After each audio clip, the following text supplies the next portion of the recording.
Ration card సృష్టించుకోగలిగితే మనం ఆ place అనేది మనకు తెలుస్తుంది. ఇప్పుడు ఆయన అన్నట్టు ఆయనకు ఆధార్ కార్డు రాలేక కాదు, ఆయన ఎక్కడ ఉంటాడు ఏమున్నాడు మనకు తెలియదు కదా.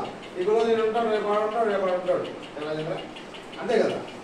అది ఒక చోట ఉండి మనం తీసేసుకుంటూ ఏడన్నా ఉండు ఆధార్ కార్డు నీకు ఎక్కడ ఉంటునే ఉండు. ఇంకా మనకు ఆధార్ కార్డు ఇప్పుడు సార్ మనం మళ్ళీ ఏడుతుంది ఆధార్ కార్డు క్యాంపులు పెడుతున్నాం సార్, గవర్నమెంట్ పెడతాము ముందు ఆధార్ కార్డులు. రెండోది ఏంటంటే మన గిరిజనులు రావడమే రాష్ట్ర ప్రభుత్వం ముఖ్యమంత్రి నారా చంద్రబాబు నాయుడు మనకి 7,700 కోట్ల రూపాయలు బడ్జెట్ కేటాయించినాడు. బ్రహ్మాండంగా మనకి ఒకప్పుడులో 2014 నుంచి 2019లో మనకు ఆనాటి ముఖ్యమంత్రి చంద్రబాబు నాయుడు ఎలా పనిచేశారో ఇసుకాల మిషన్ అయితే రాటిగా రైతులకు సంబంధించిన పనిముట్లు అయితే లోన్లు అయితే సబ్సిడీలు ఎట్లయితే వచ్చాయో ఇప్పుడు అలాగనే జనవరి నుంచి అందరికీ రాబోతున్నాయి. మీరు సక్రమంగా ఈ 15 రోజుల్లో కూడా ఇప్పుడు 15వ తేదీ తిరుపతిలో మన బిర్సా ముండా జన్మదినం జరుగుతుంది. మీరు కూడా రాండి, కూర్చోండి, అక్కడ సమస్యలు తెలుసుకోండి.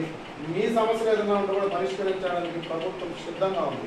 మన ఊరికి ఏం లేవు, లైట్లు లేవా, రోడ్లు లేవా, ఎవరికైనా రేషన్ కార్డులు లేవా, ఇల్లు లేవా, ఇల్లు లేకపోతే ఎక్కడైనా స్థలం ఉందా, వాళ్ళకి ఇంకా కల్పించడానికి అవకాశం ఉందా, ఇవి గ్యాదర్ చేయండి. అంటే ఇవి పరిశీలించండి, ఇవి ఒక దృష్టికి తీసుకోండి.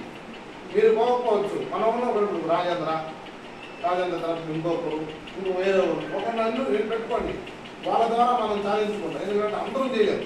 ఒకరి కింద పోయిందనుకో అది అందరికీ కూడా బాగుంటుంది. ఎందుకంటే పొలాన్ని మేజర్ చెప్పాలి. ఇప్పుడు మేజర్ పంచాయతీ ఇప్పుడు సర్పంచ్ అనేది ఎక్కడే జరుగుతాయి, దీనికే జరుగుతాయి.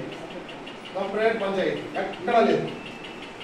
మరి ఇంత పంచాయతీలో మనం ఇంకా ఆధార్ కార్డులు లేకుండా, రేషన్ కార్డులు లేకుండా ఇంకా సగం మంది పిల్లలు చదువుకోకుండా ఉంటే ఎలా?